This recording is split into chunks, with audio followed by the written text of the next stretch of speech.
हर रोज कहते हैं आज नई लिस्ट लगा दी, कल पेपर लीक हो गया, आज नई लिस्ट लगा दी, कल पेपर लीक हो गया। घोषणाओं पिटारा, घोषणाओं का पिटारा, खाली घोषणाओं रोज कर रहे हैं। हरियाणा में जितना भी जेजेपी ने धोखा किया है, इतना धोखा आज तक किसी ने नहीं किया है। ये फिर कुछ होते हैं ब्लाइंड फेथ होते हैं लोग जो चश्मे लगा के रहते हैं, उनको वही दिखती है बस, वरना करना कुछ भी हो जाना कांग्रेस के साथ है। एक तरफ तो हम कहते हैं जमींदार की आय दुगनी होनी चाहिए, एक तरफ कहते हैं हमें प्याज टमाटर महंगा नहीं होना चाहिए। 1000 की 1500 की बोतल लेकर शाम को पी के मुफ्त के सो जाते हैं, जब महंगाई नजर नहीं आती। खा लेंगे भाई, पब्लिक ने तो रोटी चाहिए टाइम पे। हरियाणा प्रदेश में विधानसभा चुनाव को लेकर सभी पार्टियों के नेता अपनी अपनी पार्टी के प्रचार प्रसार में लगे हुए हैं। वहीं आम आदमी पार्टी की बात करें तो सुनीता अरविंद केजरीवाल लगातार हरियाणा के दौरे पर है और दीपेंद्र हुड्डा कांग्रेस के युवा नेता हरियाणा में हिसाब मांगो यात्रा कर रहे हैं। तो वहीं बीजेपी के केंद्रीय मंत्री अमित शाह लगातार हरियाणा के दौरे पर हैं। हमारे साथ सोनीपत विधानसभा की जनता है, जानते हैं क्या मुद्दे, किन मुद्दों को लेकर आपकी बार विधानसभा चुनाव में अपनी वोट डालोगे, क्या मुद्दे हैं? बेरोजगारी और महंगाई। बीजेपी तो कह रही है हमने बेरोजगारी कम की है, महंगाई कम। बीजेपी कुछ कहती हो, बेरोजगारी और महंगाई की वजह से हम कांग्रेस को वोट डालेंगे। ऐसा क्यों कांग्रेस को ही? हम कांग्रेस को ही वोट डालेंगे कि हम कांग्रेस ही हैं। आप क्या कहना चाहोगे, क्या मुद्दे हैं आपकी बार, किन मुद्दों को लेकर? हरियाणा में अब की बार जो जैसे लोकसभा का चुनाव हुआ तो उसमें कांग्रेस ने अच्छा बैकअप किया है। और यहाँ पर देखो जो हरियाणा सरकार है, खट्टर जी मुख्यमंत्री रहे, ये प्रॉपर्टी आईडी के नाम से जो 1992 से जो कॉलोनियाँ विकसित हैं उनमें रजिस्ट्री का कोई प्रावधान नहीं है, उनको 7A के तहत ला दिया गया है। ठीक है, और ये पीपीपीपी चला के 3PP मॉडल चला के, यहाँ भी पीपी मॉडल होगा, यहाँ भी पीपी मॉडल होगा, सरकारी नौकरियाँ ध्वस्त कर दी गई हैं। हर रोज़ कहते हैं आज नई लिस्ट लगा दी, कल पेपर लीक हो गया, आज नई लिस्ट लगा दी, कल पेपर लीक हो गया। अभी आप लोगों ने देखा होगा जैसे नीट का पेपर देश में कितना बड़ा मुद्दा था। मुख्यमंत्री तो बदल दिया, नायब सैनी को मुख्यमंत्री बनाया है। नायब सैनी भी तो कुछ नहीं कर रहे हैं। नायब सैनी ने क्या किया आने के बाद? घोषणाओं पिटारा, घोषणाओं का पिटारा, खाली घोषणाओं रोज कर रहे हैं, कोई धरातल पे है ही नहीं। महंगाई बहुत ज़्यादा है, बेरोजगारी, हरियाणा बेरोजगारी में नंबर 1 है, महंगाई में नंबर 1 है, अपराध में नंबर 1 है। हरियाणा की तो सरकार ये जीरो हो चुकी है बिल्कुल भी। ये लोगों की पब्लिक की सरकार नहीं रही। इन्होंने तो अपना भरण पोषण से मतलब है, अपना भरण पोषण कैसे किया जाए। किसी मंत्री को देख लो, यहाँ पे देख लो, ये सोनीपत विधानसभा है, कहीं भी चले जाओ पानी का भराव देखो, कीचड़, सीवर ब्लॉक, हर गली में कोई सुविधा नहीं है किसी में भी। सेक्टरों में चले जाओ, सेक्टरों में पानी भर जाता है, थोड़ी सी बरसात हो जाए। दुनिया भर के मुद्दे हैं जिससे लोग अब की बार बदलाव चाहते हैं, इनसे पीछा छुड़ाओ कैसे भी। देखिए हमारे साथ और भी सोनीपत क्या कहना चाहोगे जी, क्या मुद्दे हैं आपकी बार विधानसभा चुनाव में, किन मुद्दों को लेकर सोनीपत की जनता वोट डाले? भाई साहब अब की बार कांग्रेस को ही वोट देंगे। ऐसा क्यों है? पार्टियां तो और भी है, इनेलो भी है, जेजेपी भी है। जेजेपी ने भी बहुत बड़ा धोखा करा है। हरियाणा में जितना भी जेजेपी ने धोखा किया है, इतना धोखा आज तक किसी ने नहीं किया है। किसान आंदोलन में जो उन्होंने किया है, सरकार में बैठ गए जेजेपी वाले और चुस्के नहीं, अभी कहते हैं कि भाई ऐसे हो गया। अब कह रहे हैं कि हमारे से गलती हो गई, भूल हो गई। ये गलती माने देखी थोड़ी ना है, ये जनता है, सब जानती है, सब जानती है जनता है, इसको सब पता है कौन कितना आदमी का कहाँ तक का है। और बीजेपी ने तो इस सोनीपत का तो पूछो मत, एक भी गली कॉलोनी, कच्ची कॉलोनियाँ, ये सिद्धार्थ क्लब है, इसकी आज तक रजिस्ट्री बंद है। ये 23 साल पुरानी कॉलोनी है, इसका कोई मालिक नहीं है, आज तक अप्रूव्ड नहीं है। ये जाते हैं पैसे दो, कहते हो 1000 रुपये मैं गज के हिसाब से देगा, आज रजिस्ट्री करा लूँ। जो गरीब आदमी है वो गरीब आदमी अंडे जाओ बाजा 1,000 के एग्रीमेंट, 100 के एग्रीमेंट प्लॉट ले बैठे हैं। क्या करेंगे हम? इस कॉलोनी का कैसे विकास होगा ये बताओ। तो कह रही है कि भ्रष्टाचार मुक्त किया हमने प्रदेश को। आज तक बीजेपी ने 10 साल हो गए, अगर सिद्धार्थ कॉलोनी में कोई बीजेपी का विधायक आया हो और किसी ने यहाँ अगर एक ईंट भी लगाई हो तो आ सकता है भाई। फिर बीजेपी तो कह रही है सबका साथ सबका विकास। कोई साथ नहीं हमारा उनके, हमारा उनका रास्ता अलग अलग है। बीजेपी का और कांग्रेस का रास्ता अलग है। हम कांग्रेस के साथ हैं, भूपेंद्र के साथ है भाई। देखिए हमारे साथ सोनीपत विधानसभा की और भी, क्या कहना चाहोगे, किन मुद्दों को लेकर अब की बार है? भाई हम तो कांग्रेस को वोट डालते आ रहे हैं, कांग्रेस को ही डालेंगे, बात खत्म। ऐसा क्या? पार्टी इनेलो भी है, आम आदमी पार्टी भी है। नहीं, हम उसी को डाल रहे हैं। आप क्या कहना चाहोगे कि क्या मुद्दे हैं सोनीपत विधानसभा की अब की बार? देखिए, जो ये बुजुर्ग बोल रहे हैं तो हैं, तो मुद्दे तो हैं ही, पर हर चीज़ एक दिन में तो सॉल्व नहीं हो सकती नहीं। आज के तो मुद्दे है नहीं है, ये जड़ें पुरानी गड़ी हुई हैं। सरकार काम कर रही है, कुछ मुद्दों पे फेल भी हो रही है, अगर उसको सुधार करेंगे तो ऐसी बात ही कम बैक हो जाती है। इलेक्शन है, पब्लिक है, और जो बोलते हैं वो होते नहीं है। हर बार हर चीज़ें कांग्रेस के युवा नेता दीपेंद्र हुड्डा हरियाणा प्रदेश में यात्रा लेकर निकले हैं। हरियाणा मांगे हिसाब। अब बीजेपी भी कांग्रेस के 10 साल का हिसाब मांग रही है कि भूपेंद्र हुड्डा 10 साल से मुख्यमंत्री रहे, क्या किया हरियाणा में? देखिए, ये कहने वाली बातें हैं। हिसाब किसी का मांग रहे हो? वो हिसाब देख थोड़े गए थे। 10 साल हुड्डा भी रह गया था। अभी एक भाई बोल रहा था कि आंदोलन था, उसकी मेन जड़ देखी जाए तो हुड्डा ही था उसका। अगर वो करना चाहता तो 10 साल में आरक्षण को दे के जा सकता था, पर उसने लॉलीपॉप दिया, सब जाटों के साथ राजनीति करी, लास्ट में आरक्षण दे के चुपते ही निकल गया। आगे मरेंगे तो अपने आप मरेंगे। ये फिर कुछ होते हैं ब्लाइंड फेथ होते हैं लोग, जो चश्मे लगा के रहते हैं, उनको वही दिखती है बस। मरना कटना कुछ भी हो जाना कांग्रेस के साथ है। कांग्रेस का इतिहास उठा के देख लो, आजकल हर युवा के पास 2014 के बाद में सबके पास नेट है, फ्री हो रहा है, जियो का नेट सबने दिखा रखा है। उसमें इतिहास उठा के देख लो, अपने आप ही नफरत हो जाएगी इनको। पर ठीक है कि इनकी पुरानी आदतें पड़ी हुई, जैसे पहले चौटाला के पीछे रहते थे लोग, देवलाल को नाम से वोट करते थे बस वो। अब थोड़ा वहम रह रहा है भाई कांग्रेस का, वही हुड्डा था जो यहाँ से हरा के भेजा था।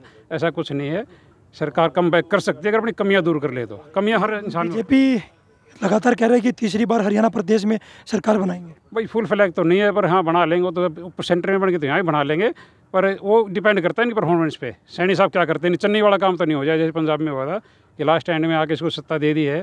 तो अगर परफॉर्मेंस सुधारेंगे तो हो भी सकता है, पर फुल फ्लैग तो नहीं आएगी जैसे कर रही है। अब लगातार कह रहे हैं कि नायब सैनी अच्छा काम कर रहे हैं प्रदेश में। अच्छा तो क्या कौन नया कुछ अच्छा किया है? जो खट्टर साहब छोड़ के उन्हें पे खड़े हैं, कुछ करके दिखाएंगे डेवलपमेंट ग्राउंड पे। क्या करना चाहिए आपके हिसाब से? देखो, लोगों को संतुष्ट करना चाहिए। किसान जैसे नाराज़ है उनको संतुष्ट करो भाई, जो मांग रहे हैं उनका कोई समाधान निकालो बीच बैठ के। ये थोड़ी है उसको दोष देता है कांग्रेस वाले बीजेपी देते, बीजेपी वाले कांग्रेस को देते हैं। इन्हें लोग उनका तो आधार ही नहीं है, आम आदमी का उधार नहीं है। आजकल नया जुमला छेड़ दिया कि फ्री देंगे फ्री देंगे। ये फ्री वाला तो एक विनाश की जड़ है आगे आने वाले टाइम में। आम आदमी पार्टी भी हरियाणा प्रदेश में लगातार पैर पसारने की कोशिश कर रही है। सुनीता अरविंद केजरीवाल लगातार हरियाणा के दौरे पर है। हाँ, ये संडे को आई थी सापला, देखे थे वहाँ भी हम, देखा तो हम बोला देख के आए थे। ठीक है, लोग तो देखो आजकल कहीं भी जोड़ लो आप, ऐसी बात नहीं है। पर वोटर बहुत समझदार हो गया है। 2019 के बाद तो बहुत ज़्यादा समझदार हो रहा है। बोलने को पब्लिक प्लेस में कुछ भी बोल दे, वो उसको पता है वोट कहाँ देनी है। जो देश से प्यार करते हैं वो बीजेपी को अपना वोट देते हैं, वो बोलने की जरूरत है। क्या कहना चाहोगे? लोकसभा चुनाव की बात करें तो Haryana, UP half half, Punjab बिल्कुल साफ था। अब क्या बदलाव की तरफ है क्या? भाई लोकसभा वाली बात अगर देखें तो जिन लोगों ने ज़्यादा, जिस पार्टी की जो सबसे बड़ी पार्टी है, जो सबसे ज़्यादा वोट जिसको आए उसकी सरकार बन गई। ये तो सीधी सी बात है, जिसके साथ ज़्यादा लोग होंगे वो सरकार बन जाएगी। अब विरोध करने वाले तो विरोध करते भी रहते हैं, विरोध करना सबका हक भी है, करो भाई विरोध। सरकार का भी कर सकते हैं, किसी प्रधान का भी कर सकते हैं, किसी एमएलए मंत्री का भी कर सकते हैं, तो ये बहुत ज़रूरी बात है। और रही महंगाई वाली बात, तो कार में ज्वार के भुट्टे आवे हैं, महंगाई कहाँ है? रही हमारा प्याज टमाटर महंगा, आज महंगा होगा, टमाटर महंगा होगा। एक तरफ तो हम कहते हैं जमींदार की आय दुगनी होनी चाहिए, एक तरफ कहते हैं हमें प्याज टमाटर महंगा नहीं होना चाहिए। अग्निवीर योजना को लेकर अग्निवीर योजना में काफ़ी आरोप लगा है, ये बहुत अच्छी चीज़ है। भर्ती हो रहे हैं लोग, ऐसी बात थोड़ी है। देश में भर्ती जो है ना, अग्निवीर भर्ती चली जा रही है, कोई ऐसी चीज़ नहीं वो लोग नहीं जा रहे उसमें भर्ती। अगर ये बुरी चीज़ थी तो उसमें भर्ती हो ही ना, लड़के भर्ती हो रहे हैं उसमें। फिर उसके लिए 25% तो मिलिट्री में ही दे दिया है, 25% रखी जाएंगे। फिर कोई सीआरपी में दे दिया 10%, आईटीबीपी में दे दिया 10%, भाई बीएसएफ में दे दिया 20%, 10%, होमगार्ड वगैरह। ये सभी लोगों को देश की रक्षा करने का मौका मिलेगा। अगर कभी बाई चांस ऐसा देश पर ना आए कोई आपदा, तो अगर आ भी जाए तो सब लोग हथियार चलाना सीख जाएंगे, सब मोर्चे पे जा खड़े होंगे। तो ये चीज़ें हैं जो हमारे देश के लिए हैं। क्या नाम है जी आपका? जय भगवान जी। क्या मुद्दे अब की बार विधानसभा चुनाव में? लोकसभा में तो 5 सीट बीजेपी और 5 सीट कांग्रेस ने जीती है। अब दोनों पार्टियां दावा कर रही हैं सरकार बनाने का। देखिए, 70 साल से पिछले हमारे देश पे कांग्रेस शासन करती आ रही है। आज कांग्रेस चिल्ला रही है विपक्ष में बैठ के कि हम जाति गणना कराएंगे, जबकि इनके प्रधानमंत्री रहे पूर्व, उन्होंने इस जनगणना को रोका, देश को के बांटा ना जाए। अब आज फिर ये मुद्दा उठा के राहुल गांधी भाग्या फिर रहा है। राहुल गांधी को इतने बड़े इतने बड़े राजनीतिक परिवार से होते हुए राजनीति सीखनी चाहिए। राजनीति में राहुल गांधी बिल्कुल पीछे है। राहुल गांधी को हम भरोसा नहीं कर सकते देश को कमांड कर लेगा। राहुल गांधी को पूर्व नेताओं से सीखना चाहिए कि भाई देश का विकास किन मुद्दों को लेकर हो। महंगाई चलाते हम बिल्कुल चला रहे हैं, महंगाई है, लेकिन एक तेल का मुद्दा पकड़ के लोग ठेके पर जाते हैं, 1000 की 1500 की बोतल लेकर शाम को पी के मूत के सो जाते हैं। जब महंगाई नज़र नहीं आती, किसी मॉल में जाओ एक बिस्किट का पैकेट उठाओ, उनको महंगा नहीं लगता। महंगाई को लेकर रो रहे हैं सभी। महंगाई हमारे देश में जहाँ विकास होगा, लोगों की सैलरियाँ बढ़ रही हैं, उनके ऊपर कोई ऑब्जेक्शन नहीं कर रहा। लाखों में सैलरी ले रहे हैं लोग, जो 10-10 हज़ार में नौकरी करते थे आज लाखों में सैलरी लेकर बिस्किट का पैकेट महंगा बता रहे, तेल का महंगा बता रहे। अरे भाई विकास होगा, आपको इंफ्रास्ट्रक्चर मिलेगा तो भाई पैसा तो लगेगा। ये मुद्दे हमेशा रहेंगे, महंगाई कभी ख़त्म नहीं होगी। डे बाई डे कभी 10 रुपये था, आज 100 रुपये है, ये बढ़ती जाएगी। हम तो भाई बीजेपी को देश का फ्यूचर संभालने के लिए पक्का वोट करेंगे। क्या नाम है जी आपका? सुभाष जी। अब लगातार लोग आरोप प्रत्यारोप का दौर चल रहा है, सभी पार्टियों के नेता अपनी पार्टियों के प्रचार प्रसार में जुटे हुए हैं। क्या मुद्दे हैं सोनीपत विधानसभा के? इतने मुद्दे हैं भाई। अब बीजेपी कितना नंगड़ पार्टी हमने तो हमारे देश में आज तक कोई देखी नहीं है। जात पात का ऐसा फैला दिया इनने। हरियाणा में जात पात का कोई रोड़ा नहीं था ये आने से पहले। आने के बाद एक बिल्कुल 35-1 कर रखा है इनने, बिल्कुल खुल कर रुक के मारेंगे। और काम देख लो इनका, कुछ भी धरातल पर इनका कोई काम नहीं है। रुक के मारें, काम दिखा दो भाई सोनीपत में, एक काम आप बता दो गण के, कहीं भी सोनीपत में यो करे इनने, दिखाओ। ये तो कह रहे सबका साथ सबका विकास। क्या विकास? ये विकास तो आप अपना करें, किसा कराया नहीं है कुछ भी। काम आप बता दो कहीं भी सोनीपत में, एक काम गिना दो। ये कह रहे चारों तरफ हाईवे बना दिए हैं, कौन से रोड बना दिए। हाईवे खा लेंगे भाई, पब्लिक ने तो रोटी चाहिए टाइम पे, हाईवे खा लेगा आदमी। अग्निवीर योजना लिया है युवाओं के लिए। अग्निवीर योजना कर दी, 4 साल पाछा घर बैठा देंगे, नाश कर दिया बच्चा का। भट्ठा बैठा दिया, 1 बजे ब्याह दिया तो वो छूट बाजेंगी। 4 साल पाछा घर बैठा जब क्या करेंगी? नौकरी वाले के ब्याह दिया अपने मन ने, 4 साल पाछा घर बैठ गया, क्या करेगा वो? हरियाणा के मुख्यमंत्री ने हरियाणा में नौकरियों के लिए उस अग्निवीर जो योजना है उसमें आरक्षण दिया है। अभी जो 4 साल के बाद रिटायर होने के बाद आएगा उसको हरियाणा में आरक्षण दिया जाएगा, नौकरी दी जाएगी। कुछ ना दे, ये झूठे हनरे झूठे। देश में तो ये 400 पार करके ये लेवल आगे बहुमत ने 75 पार करके 40 ले गए थे पर ये देश का भी समझ मा लिया, हरियाणा का भी, ये भी इनकी कोई भी झूठ नहीं चल रहा है। देखिए हमारे साथ और भी हैं सर, क्या कहना चाहोगे? किसान भी लगातार धरना प्रदर्शन करते हैं अपनी एमएसपी गारंटी कानून को लेकर।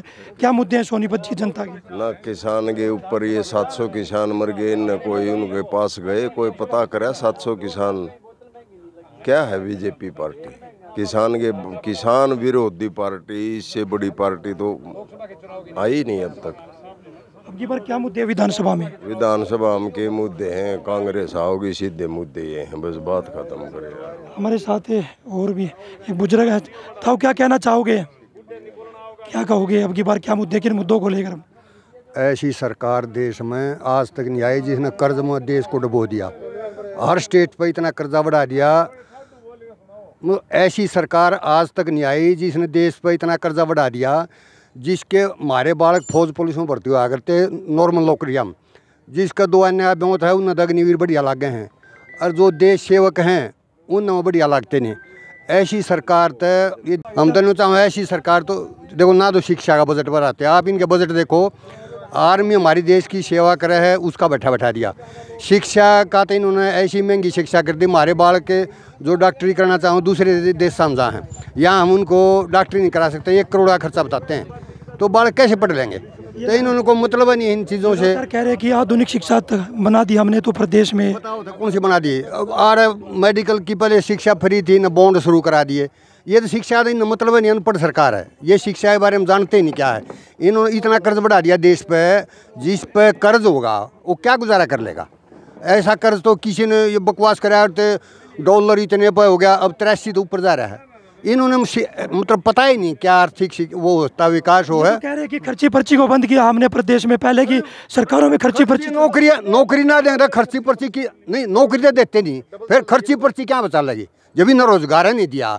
MBA बालक 20-20 हज़ार में पिटे हैं, जिसका 2 पैसे की आमदनी है वो तो चांद बजा। भाई साहब खर्ची पर्ची रजिस्ट्री 120 रुपये गज में होया कर दी, 1000 रुपये गज खुली कर रखी, लाइव करवाऊँ जिसकी कहे, और वैसे बंद है सारी। 1000 रुपये गज है, जो 120 रुपये गज हो जाया कर दी, गरीब आदमी 120 रुपये गज करवा लिया करता अपने नाम है। 1000 रुपये गज है ना, वो तो चलो करवा के दिखाऊँ। जब रोजगार नहीं देंगे तो खर्ची पर्ची क्या करेगी, रोजगार ही नहीं दे रही हैं। ऐसा भट्ठा तो कह रहे हैं कि अभी तक 2 लाख युवाओं को रोजगार दे चुके हैं। अगर यह सरकार चलती रही ना साहब, जो पाकिस्तान का हाल है ना, 10 साल में वो हाल हो जाए इस देश का। ये जो जिसका थोड़े 2 पैसे हैं ना वो उछले हैं। जो आर्मी में देखो ना आप, हमारे बालक आर्मी में सेवा करें, उनकी तो पेंशन बंद कर दी, और ये नेता अपनी चर्चा ले रहे हैं। लेकिन जो पिट्ठू है ना थोड़े बहुत, जिन्होंने देश तो को मतलब नहीं ना, उन्हें कर्ज तो मतलब है, वही गुणगांव है जिन्हें भारत पाकिस्तान हिंदू मुस्लिम और कोई काम ही नहीं, ना कोई एजुकेशन ना कोई हेल्थ, मतलब है क्या। वो ठीक है, अपना टाइम पास सबने करना है, ठीक है जैसा भी है। देखिए सोनीपत की जनता थी, ये इनका कहना कि स्थानीय मुद्दों को लेकर अब की बार विधानसभा में अपने मत का प्रयोग करेंगे। देखना होगा आने वाले विधानसभा चुनाव में सोनीपत की जनता किसको अपना नेता चुनकर विधानसभा में भेजती है। सोनीपत से पवन राठी, हरियाणा तक।